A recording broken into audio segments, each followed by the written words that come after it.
प्रेताच्या कडेने त्याच्या मेलेल्या बायकोच्या सावडलेल्या मातीची राख गोळा करून टाकण्यात आलेली होती. मृत्युमुखी पडलेला मंगल हा त्याच्या बायकोच्या मृत्यूनंतर मृत्युमुखी पडलेला होता. सगळ्यात अगोदर मंगलची बायको छाया हिचा मृत्यू झालेला होता. दोन्ही मृत्यूने वस्ती पूर्णतः हादरून गेलेली होती. मंगल हा मूळतः एका देवऋषीच्या हाताखाली काम करणारा मुलगा होता. अगदी तरुण, तडफदार आणि तेवढ्याच पद्धतीने प्रामाणिक पद्धतीने काम करणारा व्यक्ती होता. त्याची बायको छाया केवळ 4 दिवस अगोदर मृत्युमुखी पडलेली होती. तिचा मृत्यू कशाने झाला हे सगळ्यात मोठं कोडं वस्तीवरच्या लोकांना लागून राहिले होते. ज्या ठिकाणी तिचा मृत्यू झाला होता त्या ठिकाणी तिच्या प्रेताच्या कडेने संपूर्ण गोल आकारामध्ये लिंब आथरून ठेवण्यात आलेली होती. लोक म्हणतात की मंडल निर्माण करून तिचा मृत्यू घडवून आणण्यात आला, पण लिंबाचे मंडळ निर्माण करून कोणाचा मृत्यू घडवून आणू शकत नाही. ही गोष्ट देवऋषीने सांगितलेली होती. नागा म्हणायचा देवऋषी याच्याकडे काम करणारा मंगल आपल्या बायकोच्या अचानक झालेल्या मृत्यूमुळे अस्वस्थ होता. मंगलच्या मृत्यूचं कारण सुद्धा गुलदस्त्यातच होतं. ज्या पद्धतीने त्याच्या प्रेताच्या कडेने जाळण्याच्या अगोदर त्याच्या बायकोची राख टाकण्यात आली ते सर्व पाहिल्यानंतर वस्तीवरच्या लोकांनी डोक्याला हात लावला. कोणते संकट घेऊन येणार हे आपल्या वस्तीवरती हा प्रश्न प्रत्येकाला पडून राहिलेला होता. नागा देवऋषीकडे हात जोडत सर्व वस्तीवरची लोक म्हणाले, चांगल्या कुटुंबातील 2 नवरा बायको विनाकारण मृत्युमुखी पडले. तरुण असणाऱ्या छाया अगोदर मृत्युमुखी पडली. तिचा मृत्यू कशाने झाला हे नागा तुला सांगावं लागेल. तुझ्या दारात काम करणाऱ्या लेकराची बायको मृत्युमुखी पडलेली आहे. तुला वाटत नाही का या मृत्यूचा बदला घ्यावा, कोणी मारलं ते शोधून काढावं? तेव्हा नागा म्हणाला, मी एवढा गप्प बसणारा माणूस वाटलो काय? छाया माझ्या पोरीप्रमाणे होती, मंगल माझ्या लेकराप्रमाणे होता. मुळात मला कोणतेही लेकरू बाळ नाही. ते दोघेही जण माझ्या बाजूच्या घरामध्ये राहायला होते. जेव्हा पडेल ते काम करण्याची ताकद या दोघांमध्ये होती. मला माहीत नाही की नेमकं काय घडलं ते, पण एक गोष्ट नक्की सांगतो, ज्याने कोणी हे घडवून आणलेलं आहे त्याने मंडल दीक्षा घेतलेली आहे. मंडल दीक्षा घेतल्यामुळेच त्याने मंडल आखून छायाचा कार्यक्रम केलेला आहे. छायाला ज्या पद्धतीने मारण्यात आलं ते एक रहस्यमय आहे. मारणारा व्यक्ती कोण असू शकतो हे मात्र कळायला मार्ग नाही. मला नेमकं समजत नाही 4थ्या दिवशी मंगलला का मारण्यात आलं. मंगलनं कोणाचं काही वाईट केलं नव्हतं आणि छायानं सुद्धा कोणाचं काही वाईट केलं नव्हतं. मी माझ्या आयुष्यात बऱ्याच लोकांचं बरं वाईट केलेलं आहे. तेव्हा गावातील प्रभाकर त्यांच्याकडे पाहत म्हणाला, तूच लोकांचं बरं वाईट केलेलं आहेस, मग तुझ्याकडे काम करणाऱ्या व्यक्तीचं सुद्धा बरं वाईट करण्याचं काम त्या लोकांनी कशावरून केलं नसेल? मंडल दीक्षा घेणारे आपल्या बाजूच्या गावात लोक राहतात. माहीत आहे ना मंडल दीक्षा कशासाठी घेतली जाते ते? लोकांनी आपल्या घराला, आपल्या संसाराला, आपल्या कुटुंबातील लोकांना शांततेत जीवन जगता यावं म्हणून 40 दिवसाची मंडल दीक्षा घेऊन गुरु महाराजांची ते आराधना करतात. मग मंडल दीक्षा घेणाऱ्या व्यक्ती अशा पद्धतीने कोणाचा मृत्यू कशाला घडवून आणेल? तेव्हा नागा त्यांच्याकडे पाहत म्हणाला, अरे मी त्या लोकांची मुळात गोष्ट बोलतच नाही. मंडळ दीक्षा म्हणजे देवाची दीक्षा घेतलेले म्हणत नाही. मी मंडळ दीक्षा म्हणजे जी सैतानाची दीक्षा घेऊन असे काम करतात त्यांच्याबद्दल बोलत आहे. त्या लोकांना काय म्हणतात माहीत आहे का? मंडल छेडा जे लोक या पद्धतीचं काम करतात ते फार भयानक कृतीने काम करत असतात. तुमच्या माहितीसाठी म्हणून सांगतो, एखाद्याचं जर त्यांनी चांगलं करायचं ठरवलं तर ते त्या व्यक्तीचा जीव वाचवण्यासाठी स्वतःचा जीव सुद्धा देतात. पण एखाद्याचे वाईट करण्याचं ठरवलं तर अख्खं गावच्या गाव ते नष्ट करतात. गावातील 2 व्यक्ती गेलेत म्हणून काय झालं? एका पाठोपाठ एक 40 लोक मारण्याची ताकद त्यांच्यामध्ये आहे. रोज एका माणसाला मारण्याची ताकद ठेवतात ते. आपल्या नजरेसमोर केवळ 2 जण आलेले आहेत.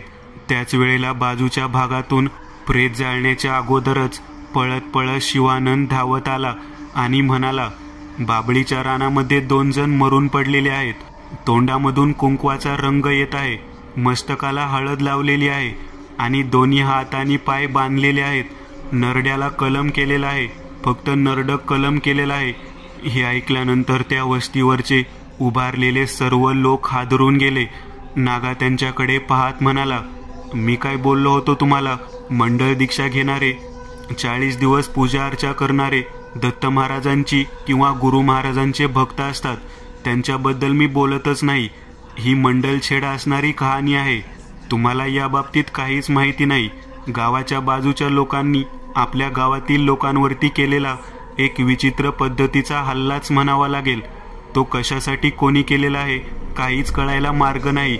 पण एक गोष्ट मात्र नक्की आहे, ज्याने कोणी हे सर्व काही घडवून आणलेलं आहे त्याला आज रात्रीतून मी समोर आणणार. सगळ्यांच्या समोर त्याचा चेहरा पाण्यात दाखवणार. माझ्या लेकरासारख्या, माझ्या सोन्यासारख्या लोकांना मारण्यात आलेला आहे. आणि आता हा तर म्हणत आहे की बाबळीमध्ये अजून दोघांचा मृत्यू झालेला आहे. धावत जायला हवं, पण हे प्रेत जाळल्याशिवाय आपल्याला जाता येणार नाही. मला खात्री आहे की हे काम सोपं नाही. तेव्हा सर्वजणांनी मिळून छायाचा राग कडेने टाकल्यानंतर मंगलच्या प्रेताला 10 संस्कार करून अग्नी द्यायला लावला. अग्नी पेटवल्या पेटवल्या सगळेच्या सगळे जण बाबळीच्या रानामध्ये जाण्यासाठी निघाले. उंच सुबाबळीचा प्रदेश होता आणि त्याच्या बाजूला कोपऱ्यामध्ये 2 प्रेत पडलेली दिसत होती. त्यांचे पाय मागच्या बाजूला बांधले होते आणि हात सुद्धा मागच्या बाजूला बांधलेले होते. एका विचित्र पद्धतीने त्यांच्या नरड्यावरून सुरीचा भाग फिरवण्यात आलेला होता. ते सगळं पाहिल्यानंतर अगदी जवळ गेल्यावरती ध्यानात आलं की ज्या पद्धतीने छायाला कडेने लिंबू ठेवून मंडल निर्माण करून मारण्यात आलं होतं, अगदी त्याच पद्धतीने या दोघांच्या गळ्यामध्ये गोलमाळ घालून मारण्यात आलेला आहे. एक प्रकार विचित्र जो नजरेसमोर आला होता. ते पाहून वस्तीवरचे लोक भयंकर भयभीत होऊन नागाच्या जवळ हात जोडून उभा राहिले. नागा देवऋषीकडे पाहत म्हणाले, आज रात्रीतून शोधून काढा रे बाबा, हे कोण करत आहे ते. असला प्रकार उभ्या आयुष्यात आम्ही कधी पाहिलेला नाही.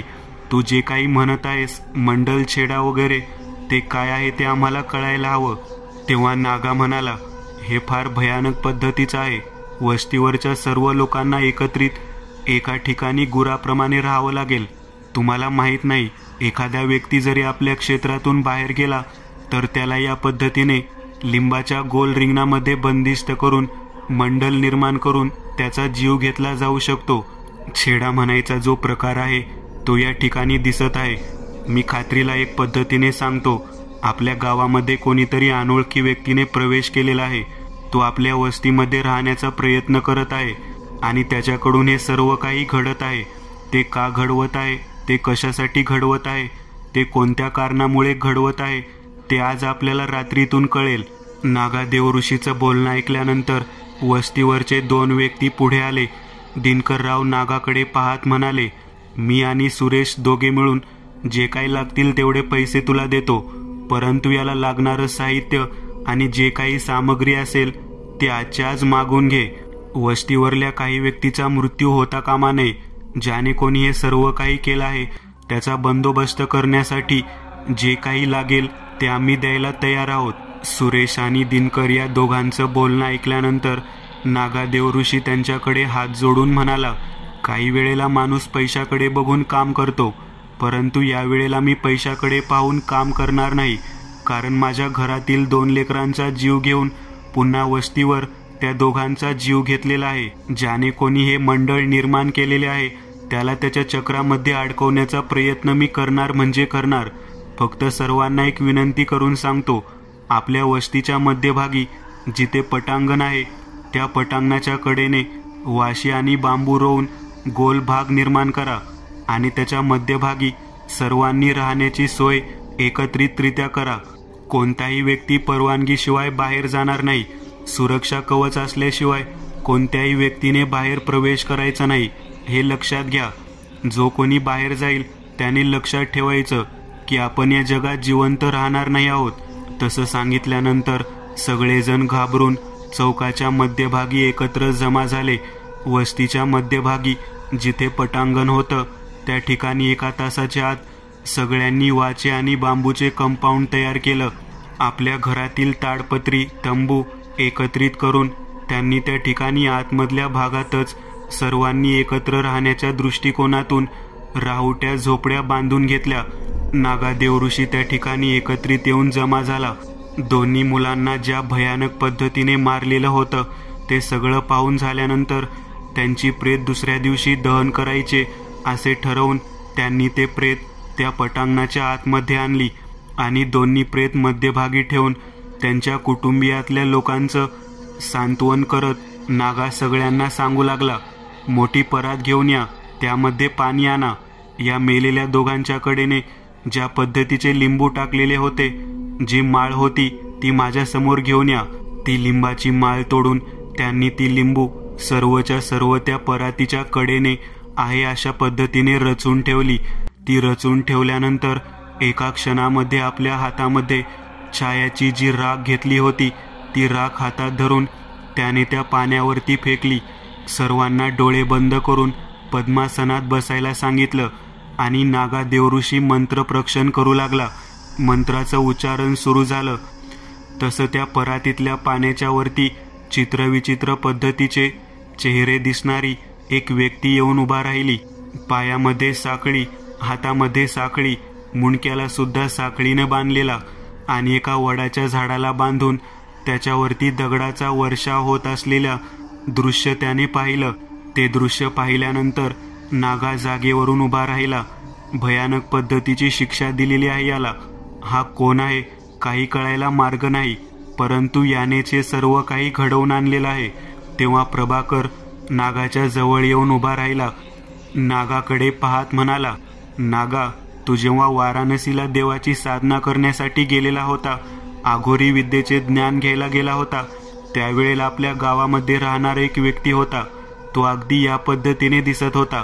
तेव्हा नागा देवऋषी त्यांच्याकडे पाहत म्हणाला, म्हणजे हा आपल्या गावामध्ये येऊन गेलेला आहे. काही ना काहीतरी चुकीचं घडलेलं आहे. लेकरांनो, तुम्ही जे काही केलं आहे ते स्पष्टच्या स्पष्ट पद्धतीने माझ्या समोर सांगा. त्याला ज्या पद्धतीने पायाला हाताला साखळीने बांधलं होतं ना, रेड्याला साखळीला बांधून वडाच्या झाडाजवळ बांधण्यात आलं होतं, ते सगळं पाहिल्यानंतर माझ्या लक्षात येत आहे की गावातल्या वस्तीवरच्या लोकांनी काही ना काहीतरी जरूर कृत्य केलेलं आहे. त्याशिवाय हा माणूस अशा पद्धतीने त्रास देणे शक्य नाही. त्यावेळेला प्रभाकर तसेच दिनकरराव आणि सुरेश भाऊ समोर येऊन उभा राहिले. नागा देवऋषीकडे हात जोडत म्हणाले, नागा, जे घडायचं ते घडून गेलं. आम्ही कधीही कोणाचं वाईट बाबतीमध्ये चुकीचं चिंतलं नाही, पण वेळच अशी आली होती की त्यावेळेला तू इथे नव्हतास आणि जो हा व्यक्ती आता परातीमध्ये दिसत आहे त्या व्यक्तीने संपूर्ण वस्तीला हैराण करून सोडलेलं होतं. तेव्हा नागा देवऋषी त्यांच्याकडे पाहत म्हणाला, तो व्यक्ती जिवंत नाही, तो मृत्युमुखी पडलेला आहे.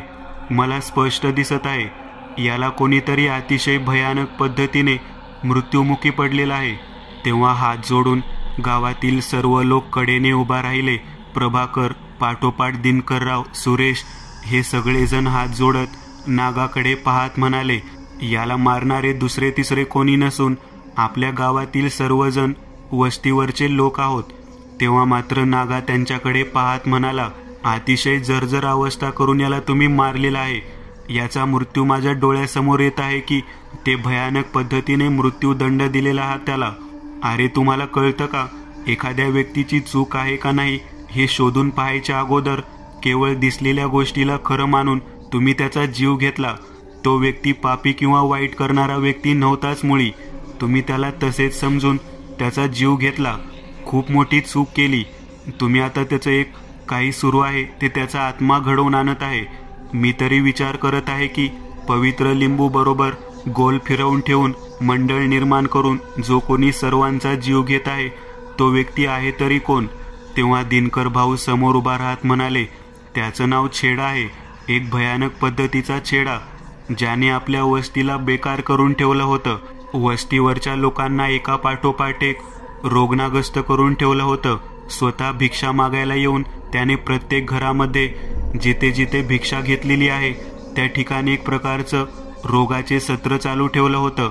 तो मंडल म्हणजे मंडल दीक्षा घेणारा व्यक्ती होता, म्हणून त्याचं नाव आम्ही मंडल छेडा ठेवलं होतं. तेव्हा देवऋषी म्हणाला, देवाची आराधना करणाऱ्या दारोदार भिक्षा मागून प्रत्येक व्यक्तीचे पाप ग्रहण करून तो जाळून टाकणारा चांगला पुण्यात्मा होता. त्याने तुमच्यावरती येणारे मोठे संकट टाळण्यासाठी तुमच्या घरातून भिक्षा घेतली आणि किरकोळ असणारा आजार तुमच्या दारात टाकून गेला. आणि तो आजार तुमच्या दारात आल्यानंतर तुम्ही मूर्ख लोकांनी त्याला संकट देणाऱ्या व्यक्ती समजून त्याला भयानक पद्धतीने ठेचून मारल्यात. मी तुमच्या कोणाचीच रक्षण करण्याची इच्छा मनामध्ये ठेवत नाही, परंतु तुमच्याकडून ते चुकीच्या पद्धतीने गैरसमजातून घडून आलेलं आहे. त्याची महती, त्याची जाणीव त्या व्यक्तीला करून द्यायला हवी. आतापर्यंत जे 4 जण मेलेले आहेत त्यांचा मृत्यू कशामुळे झाला ते पाहण्याची वेळ आलेली आहे. तसे बोलल्यानंतर रावसाहेब म्हणाले, छाया आणि तिचा नवरा मंगल या दोघांचा मृत्यू त्याच्यामुळेच घडून आला आहे. छाया अगदी तरुण जवानीच्या मध्ये असणारी मुलगी, तिच्या दारामध्ये याने भिक्षा मागितली. भिक्षा मागण्याची वेळ अगदी सकाळची होती. आंघोळीच्या वेळेला छाया बाथरूमच्या आतमध्ये होती आणि याने थेट घरात प्रवेश केला. तिला भिक्षा मागितली. अर्धवट कपडे घातलेल्या अवस्थेत तिच्याकडे पाहत तो म्हणाला, आता मला भिक्षा देऊ नको. रात्रीच्या वेळी नग्न अवस्थेत मला भिक्षा दे. तुझं तारुण्य, तुझं सौंदर्य सगळ्याच्या सगळं वाया जाणार नाही. तुझ्या नवऱ्याचा जीव वाचेल आणि तुझा सुद्धा जीव वाचेल. त्याने तसं म्हटल्यानंतर तारुण्य हा शब्द केवळ छायाने लक्षात ठेवला आणि आम्हाला येऊन सांगितलं. गावोगाव फिरून हा छेडा प्रत्येक व्यक्तीच्या घरी जाऊन काहीतरी चित्रविचित्र बोलून भिक्षा मागत होता. तेव्हा नागादेव ऋषी त्यांच्याकडे पाहत म्हणाला, मूर्ख आहात तुम्ही सगळे, मूर्ख. त्या छायाचा जीव वाचावा म्हणून त्याने रात्रीच्या वेळी भिक्षा मागण्यास तिला सांगितलं. तुम्हाला माहीत आहे का छायाच्या पाठीमागे काय होतं ते? छाया माझ्या घरातल्या सुनेप्रमाणे होती. मंगल सुद्धा माझ्या लेकाप्रमाणे होता. त्या दोघांच्या डोक्यावरती मृत्यूयोग फिरत होता. त्या दोघांना वाचवण्याच्या दृष्टिकोनातूनच त्याने सर्वप्रथम छायाला संध्याकाळी तुझ्याकडे भिक्षा मागायला येतो म्हणून सांगितलं. याने तिचं सौंदर्य पाहिलं नाही. तिच्या मस्तकावर, तिच्या अंगावर दिसणाऱ्या खुणा पाहून तिच्या पाठीमागे लागलेला मृत्यूयोग ओळखलेला होता. अरे तुमच्या एवढे मूर्ख तुम्हीच आहात. एका चांगल्या आत्म्याला न जाणून घेता त्याची हत्या केली. मला वाटत नाही की या रिंगणामध्ये, या पटांगणामध्ये असणाऱ्या प्रत्येक व्यक्तीला मी वाचवू शकू. तुमच्या केलेल्या पापाची फळं तुम्हाला भोगावेच लागतील. जो कोणी मंडल दीक्षा घेऊन तो छेडा या ठिकाणी आलेला आहे तो एवढ्या सहजासहजी तुम्हाला कोणाला जिवंत सोडणारच नाही. एका पुण्यात्मा असलेल्या व्यक्तीला गैरसमजातनं जरी तुम्ही मारलेलं असलं तरी तुमच्या हातून पाप घडले आहे. दिनकर भाऊ तुम्ही, प्रभाकर आणि सुरेशराव तुम्ही गावामध्ये पुढारी आहात, वस्तीवरचे लोक आहात. तुमच्या चुकीमुळे हे सगळं घडलेलं आहे आणि आतापर्यंत 4 जणांचा जीव गेलेला आहे. मी तुम्हाला पूर्णतः सांगतो, आजच्या रात्री तुमच्या तिघांपैकी एकाचा जीव जाणार म्हणजे जाणार आणि जो कोणी मुख्य सूत्रधार आहे त्याचा तर जीव हमखास जाणार. मी तुमचा जीव वाचवण्याचा प्रयत्न करतो, परंतु मला वाटत नाही की तो छेडा तुम्हाला सोडेल म्हणून.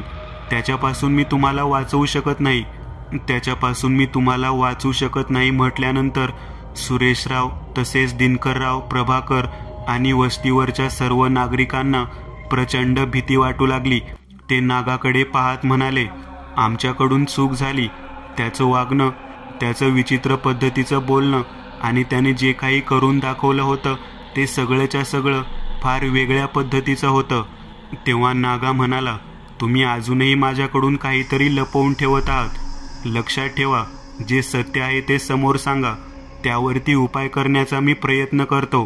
परंतु एक लक्षात घ्या, जर तुम्ही काही लपवून ठेवलं तर मग मात्र खूप अवघड होईल. त्यावेळेला प्रभाकर नागाकडे पाहत म्हणाला, मी सांगतो सगळं. तेव्हा सुरेश आणि दिनकर भाऊ हे दोघेही जण प्रभाकरकडे रागाने पाहू लागले. त्यावेळेला नागाने त्यांना बाजूला व्हायला सांगितले. लाकडी वास्याच्या आणि बांबूच्या मदतीने जे गोल पटांगणामध्ये कंपाऊंड टाकण्यात आलं होतं त्याच्या बाजूला असलेल्या झाडाच्या कठड्यावरती बसूनच नागा आणि प्रभाकर दोघेजण एकमेकांशी चर्चा करू लागले. प्रभाकर नागाकडे पाहत म्हणाला, ज्या लोकांचा मृत्यू झालेला आहे त्या प्रत्येकाने या दोघांच्या सांगण्यावरून त्या छेडाला त्रास दिला. तो मुळात व्यक्ती सर्वांना सांगत होता की मी तुमच्या मदतीसाठी आलो आहे, परंतु स्वतःचं काळबेर गावासमोर उघड होईल या भावनेतून या दोघांनी त्याचा जीव घ्यायला लावला. सर्वात अगोदर त्याची जीभ कापली. तो तरीसुद्धा ओरडत होता. छाया आणि तिचा नवरा मंगल या दोघांना सुरेशराव आणि दिनकरराव या दोघांनी पुढे केलं होतं. छायाने तर त्याच्यावरती चुकीचा आरोप केला होता. तुमच्या माहितीसाठी सांगतो, छाया आणि दिनकरराव या दोघांचे सूत जुळलं होतं. या गोष्टीची माहिती मंगलला अजिबात नव्हती आणि ज्या वेळेला छायाकडून त्याने भिक्षा नेली त्यानंतर त्याची कपनी तिथे राहिली होती. ती घ्यायला तो परत आला आणि त्याच वेळेला दिनकररावला छायासोबत त्याने पाहिलं. दिनकररावने ते आपलं गुपित हा व्यक्ती सगळ्यांना सांगेल म्हणून सुरेशला बोलून घेतलं. त्यानंतर गावातील बाकीच्या लोकांना बोलावलं आणि छायाने कालवा करायला सुरुवात केली. मंगलला सुद्धा बोलावून घेतलं. मंगलने आपल्या बायकोप्रती त्या व्यक्तीने काहीतरी विचित्र केलं आहे असा मनात भाव घेऊन त्याला मारायला सुरुवात केली.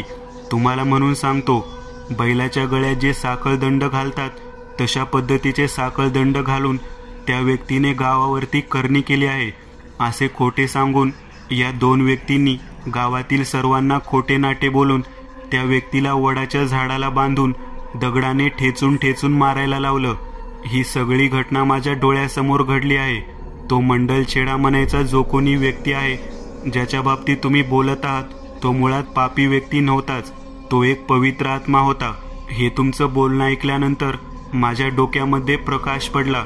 तुम्हाला म्हणून सांगतो, ज्या गोष्टी घडायला नको होत्या त्या चुकीच्या गोष्टी यांनी घडवल्या आणि त्याची शिक्षा आतापर्यंत चौघांना भोगावी लागली. आता तुम्ही म्हणता त्या पद्धतीने त्याचा प्रेतात्मा कोणालाही सोडणार नाही. मग मलाही कळत नाही, ज्यांनी हे प्रेत केले आहे त्यांना आपण इथे ठेवायचं तरी कशाला. तेव्हा नागाकडे पाहत प्रभाकर जे काही बोलला होता ते बोलणे ऐकल्यानंतर नागा बोलू लागला. नागा देवऋषी त्याच्याकडे पाहत म्हणाला, मला एक गोष्ट मदतीसाठी देशील का? तेव्हा प्रभाकर म्हणाला, काय हवं काय आहे सांगा. या दोन्ही व्यक्तींना आज मध्यरात्री त्या छेडासमोर आपण या चौकातून बनवलेल्या बंदिस्त कंपाऊंडच्या बाहेर फेकून द्यायचं. ज्याच्या कर्माची शिक्षा ज्याला त्याला मिळायलाच हवी. ते कर्मशिक्षा भोगल्यानंतर मला खात्री आहे तो शांत होईल. तो मंडल छेडा शांत झाल्यानंतरच आपली संपूर्ण वस्ती शांत होईल. विनाकारण लोकांना दिलेला त्रास, विनाकारण एखाद्या निष्पाप व्यक्तीचा घेतलेला बळी कधीही गावावर संकट घेऊन येतो आणि तीच गोष्ट इथे घडलेली आहे. बराच वेळ झालं दोघेजण झाडाखाली बसून बोलत आहेत म्हटल्यानंतर सुरेशराव आणि दिनकरराव प्रभाकरकडे आले आणि त्याच्या पाठीवर हात मारत म्हणाले, काय सांगत होतास इतका वेळ? तेव्हा प्रभाकर म्हणाला, गावातील दोन मुख्य व्यक्तींनी देवीच्या मंदिरामध्ये जाऊन तेथील कोहळा आणावा असं नागा देवऋषी सांगत आहे. तेव्हा नागा आश्चर्यकारक नजरेने प्रभाकरकडे पाहू लागला, कारण त्याला माहीत होतं या ठिकाणाहून या पटांगणाच्या बाहेर त्या दोघांना पाठवण्यासाठी काहीतरी युक्ती करावी लागणार होती. ती डोक्यात येण्याच्या अगोदरच प्रभाकरने युक्ती केली आणि त्या दोघांनाही सांगितलं की देवीचा कोहळा आपल्याजवळ असेल तर कोणताच व्यक्ती मृत्युमुखी पडणार नाही. तेव्हा ते दोघेही जण म्हणाले, आम्ही जातो, आम्ही मंदिरात जाऊन देवीचा कोहळा घेऊन येतो. ते दोघेही जण जाण्यासाठी तयार झाले. ते पाहून नागादेव ऋषी प्रभाकरकडे पाहत हास्यमुद्रेत समाधान व्यक्त करू लागला. गावातील सर्व लोकांसमोर सुरेशराव आणि दिनकरराव यांच्याकडे पाहत नागादेव ऋषी म्हणाला, प्रत्येकाला आपले कर्मभोग भोगावे लागतात. तुमच्या पाठीमागे लागलेला तो मंडल छेडाचा जो काही कर्मभोग आहे तो आज रात्रीतून मुक्त होणार आहे. त्यासाठी आपल्या अवस्थेच्या वतीने हे दोन व्यक्ती गावातील मंदिरामध्ये जाऊन तेथून कोहळा घेऊन येणार आहेत. त्यांनी स्वतः या ठिकाणाहून जाण्यासाठी तयारी दर्शवलेली आहे. तरी बाकी लोकांनी घाबरून न जाता इथेच थांबावे आणि शांततेने त्यांची वाट पाहावी असे मला वाटते. ज्या पद्धतीने नागादेव ऋषींनी गावातील लोकांना सर्व काही सांगितलं त्या पद्धतीने लोकांनी आपल्याला वाचवण्याच्या दृष्टिकोनातून हे प्रयत्न करत आहेत म्हटल्यानंतर त्यांच्या प्रती प्रेमभाव दर्शवला आणि त्यांना निरोप दिला. ते दोघेजण त्या बनवलेल्या वाशाच्या कंपाऊंडच्या बाहेर प्रवेश करून चालत चालत देवीच्या मंदिराकडे निघाले. त्याच वेळेला आपल्या डोळ्यासमोर पद्मासनामध्ये बसून नागाने ते मंडलछेडाचे आव्हान करायला सुरुवात केली. ज्या झाडाला बांधून त्याला मारण्यात आलेलं होतं त्या झाडासमोर उभा राहून तो बोलू लागला, तुझा घात ज्याने केलेला आहे त्या दोघांना मी मोकळं केलेलं आहे. तुझ्या मनातले असलेले सूड भावना पूर्ण करण्याच्या दृष्टिकोनातून या दोन्ही पापी लोकांना मोकळं केलेलं आहे. तुला जे वाटत आहे ते तुझ्या मनाप्रमाणे पूर्ण करून घे. माझ्याकडे काम करणारा मंगल आणि त्याची बायको छाया या दोघांचा जीव तर तू घेतलास. त्यांनी चुकीचं काम केलं म्हणून त्यांना यातून संपुष्टात आणलं. त्या राहिलेल्या 2 लोकांना सुद्धा विचित्र पद्धतीने मृत्युमुखी पाठवलास. त्यांचा दोष सुद्धा होता, पण खरे दोषी हे 2 जण आहेत. तू एक पवित्र आत्मा आहे आणि कोणत्याही पवित्र आत्म्याला मुक्ती देण्याचं काम मी आजपर्यंत केलेलं आहे.